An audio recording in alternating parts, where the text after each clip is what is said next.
Okay, so mayong adlaw na usab sa mga suki na itong mga supporters sa ato ang channel dyan si Vlog TV.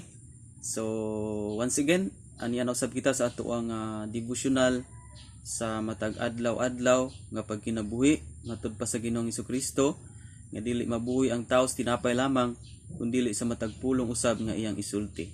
Okay, so himugso kining ato ang daily devotional aron sa pagdasig sa mga katawhan sa Dios nga nagkinahanglan kita og adlaw-adlaw nga pagkaon sa pulong sa Dios. So karon tung hisgutan kini kay daghan kayo mga tawo nga naghuna-huna nga ang mga butang nga langitnon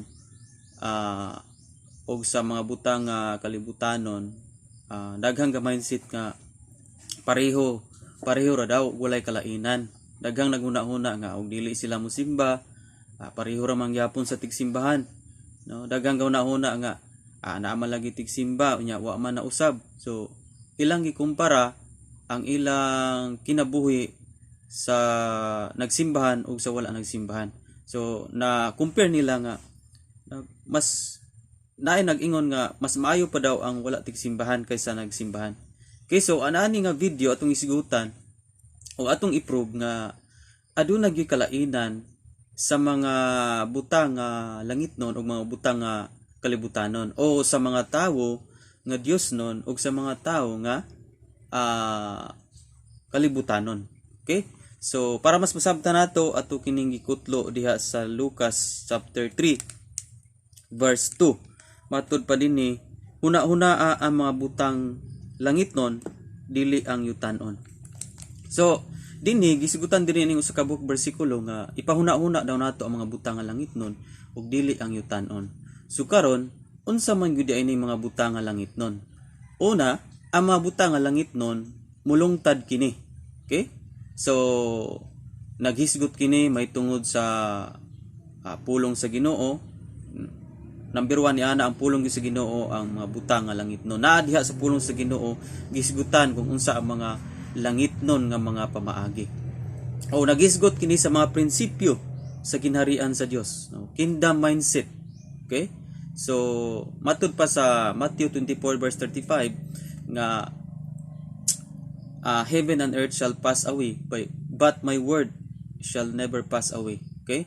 Ang langit ug ang yuta matapos apan akong pulong magpabilin hangtod sa kahangturan. So number 1 diha ang pulong sa Dios mao na ang naa diha ang mga butang nga langitnon. So but pasabot ato ding tingwaon ang pulong sa Dios. Okay? So unsa man jud ay naa sa pulong sa Dios ug unsa man ang naa sa mga butang nga langitnon? Ang mga butang nga langitnon aduna kini pagkahingpit, adunay pagkabalaan. Ang butang nga langitnon hingpit kana balaan ug maayo.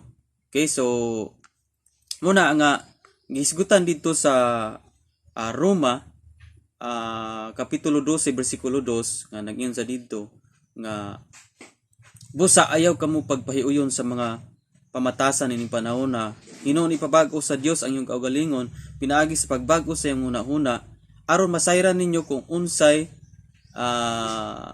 kabubuton sa Dios unsay maayo hingpit ug makapahimuot kaniya. So ang mga butang diayng langitnon maayo hingpit ug makapahimuot. Okay? So maayo balaan ug makapahimuot kaniya. So sa ato pa niyon siya nga dili kita magpahiuyon sa pamatasan nining kalibutan na. Okay? So diri sa yutanon nga pamaagi ba dili kita magpahiuyon kun dili atong tinguan nga atong huna-huna kay mainom sa karon nga huna-una ang mga butang nga langitnon. So atong tinguhaon nga mabag-o gining ato ang panghuna-huna. Okay? Nga kana bitang magtinguha na ta sa mga butang nga maayo, sa butang nga hingpit, kabalaan ug makapahimuot kaniya. Okay? Unsa man diay kalainan sa mga butang nga langitnon ug sa mga butang nga yutanon. Okay? So atong hisgutan karon ang kalainan. Ang mga butang mga langitnon maayo, hingpit ug balaan. Pero ang mga butang nga yutanon, no? Unang-una ana is dili na siya mulungtad.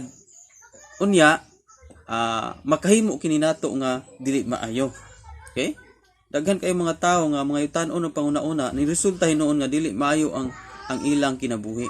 Okay? So daghan po mga tawo nga yutanon ang ilang mga tinguha. So nahimo hinuon sila nga kana bitaw nagbuhat og dili makapahimuot sa Ginoo. So kini mga butang nga langit nun, mao kini ang mga buhat nga makapahimuot sa Ginoo. Kining pagbalaan, okay? O bitaw nang niingon sa unang Juan 2, no? Atong basahon ang unang Juan 2:15. Ayaw ni higugma ang kalibutan o bisag unsa nga iyas kalibutan. Kung higugmaon niyong kalibutan, wala ka mo mahigugma sa Amahan. Kay ang tanang butang nga iyas kalibutan, ang unod ng kahidlaw, ang tanang gikaibgan sa mga mata, ug ang tanang gipasigarbo sa tao, dili kini iya sa Amahan, kun dili iyas kalibutan. Okay? So, matod panini nga ang mga kalibutanon di ay nagiskot kini sa mga unod-non nga kahidlaw, no? Kining tinawhanon nga panginahanglan. So, una ni ana ang mga pakighilawas. Okay? So, kana mga yutan-on kana labi na gyud kung dili pa legal nga ang mga tao dili pa legal nga diya sa salag sa kaminyoon. So adunay mga tinguha nga mga inana, mga yutan-on. Okay? So usa kana ka pakig-away nato sa Amahan. No? And kanang pasigarbo sa tawo, mapahitason unya kining atoang gikaibgan sa mga mata, dali kitang masina sa mga butang sa atoang isig katawo. So mga yutan-on kana. Okay? Mga yutan-on nga mga tinguha. So karon atong hisigutan ang kalainan sa langitnon nga mga butang ug yutan-on. Ang prinsipyo o ang langitnon mga butang nga gisigutan sa Biblia, usa ni ana kanang pagpaubos. Okay? So ang yutan-on gyud nga prinsipyo magpataas. Okay? Kung naa gyud tay tinawhanon o yutan-on nga kinaiya, munang mapahitas-on gyud. So ang kalainan sa mga tawo nga nagtinguha sa mga butang nga langitnon, mapupo nila o makuha nila ang pagka mapaubsanon. Pero kung yutan-on ta sige natong gipangita, mao ni ang makapagarbo sa atong kinabuhi. Mao ni ang mahimo natong makapahitason. Munang gi-instruksyonan ta nga tinguhaon nato ang mga butang nga langitnon kay aron nga mahitabo nga mahimo ta mapaubsanon. Okay? Kay ang mga butang nga kalibutanon mo ni ang magkus nato nga mahimutang mapahitason. Unsa pa may lain nga mga kalainan, okay? Ang langit non nagsulti kanato nga the more kita manghatag, okay? The more you give, the more you receive. Okay? Ang kalibutanon ug ang tawhanon ug yutan-on magdinalo, okay? Munay kalainan. Kung natayutan-on nga kinaiya, dalo gyud ta. Pero ang langit non manggihatagon, okay? So, doon na ginay kalainan. Muna nga, nindot kayo nga tingwaon na to ang mga langit nun nga mga butang, kay makahimo kini nato nga pagkamanggihatagon. Diba sa dihang si Sakio, ang life ni Sakio, sa dihang wa pa siya sa Ginoo, grabe siya kadalo, no? Grabe siya katikasan, tax collector siya. So daghan siyang ibulsa nga mga buhi sa tao. Pero sa dihang nahimamat niya si Christ, sa dihang niabot si Christ sa iyang kinabuhi, sa iyang pamilya, sa iyang panimalay, so niyon si Sakio nga nitindog sa Sakio nga, Lord, doon naman ko'y nalimbungan o nautangan, pero ulian ko sila sa 4 kapilo. So makita nimo din na ang tao di ay nga naanas Ginoo, no? Doon nagyoy kalainan, mahimo gyud kang mangyatagon. Samantalang sa wala pa say Ginoo si Sakio, grabe kadalo. Grabe ka hakog, grabe ka kurakot. Okay, so muna'y kalainan. Muna nga nindot kayo ang instruction sa Ginoo nga ipatinguha niya ang mga butang nga langit nun kay makausob kini sa atong kinaiya nga yutan-on. Ang atong kinaiyang yutan-on naanad ni sa diyang wala pa tay Ginoo. Pero lisod kayo ning imanso kung dili kita magatuon kanunay sa pulong sa Ginoo. Kung dili ta maguna-una sa mga buta langit nun, lisod kayo ang pagmanso sa ato ang yutan-on. Dugay kayong bag-uhon ang atong yutan-on nga mga kinaiya. Pero praise God nga dunay instruction nga huna-huna ang mga butang langit nun. Okay? So, unsa pa may lain nga mga kalainan. Ang kalainan sa butang nga langit nun is kung maghuna-huna ka sa mga butang nga langit nun, mahimo kang masilimbahon. Okay? Mahimo kang maadtuon sa templo ug magdayeg didto. Pero ang mga butang nga huna-huna o kinaiya nga yutan-on is walay pagpakabana sa pagsimba. Okay? So mailhan nimo ang tao nga ang yang gihuna-huna yutan-on na. Okay? Wala na siya tinguha sa pagsimba. Adlaw nga igsilimba, adlaw nga Domingo, dili na siya magpakita og pagsimba ug pagpangita sa ginharian sa Dios. But pasabot niya na ang iyang huna-huna is natugkan na og mga butang nga yutanon. Pero lahi ang mga tawo nga adunay tinguha sa mga butang nga langit nun. Kay magauna kana sila sa pagpangita sa ginharian sa Dios kanang sa Matthew 6:33. Okay? So munay kalainan. So unsa pa may lain daghan pa kaayo. Ang mga tawo nga naghuna-huna sa mga butang nga langit nun mainampuon. Okay? Mainampuon. Pero lahi sa mga yutan-on nga panghuna-una, andunay mga tawo nga yutan-on kay panghuna-una na wa nay ampo, no? Komportable na sila nga bisag dili ka ampo, confidence kayo sila. Matug trabaho walay ampo, mobiyahe walay ampo, no?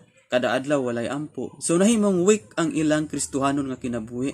Nahimo nga walay kalig-on ang ilang espirituhanong kinabuhi. Pero lahi sa mga naghuna-huna nga sa mga butang nga langit nun. Doon nagyoy kalainan kay nahimo kini silang lig-on, moabot ang mga problema, balatian, mga kasakitan, mga trahedyas kinabuhi. Pero wala sila ni biya sa pag-alagad sa Ginoo kay gilig-on sila sa Ginoo every day. Day by day gilig-on sila sa Ginoo matud pa ni Psalmista David.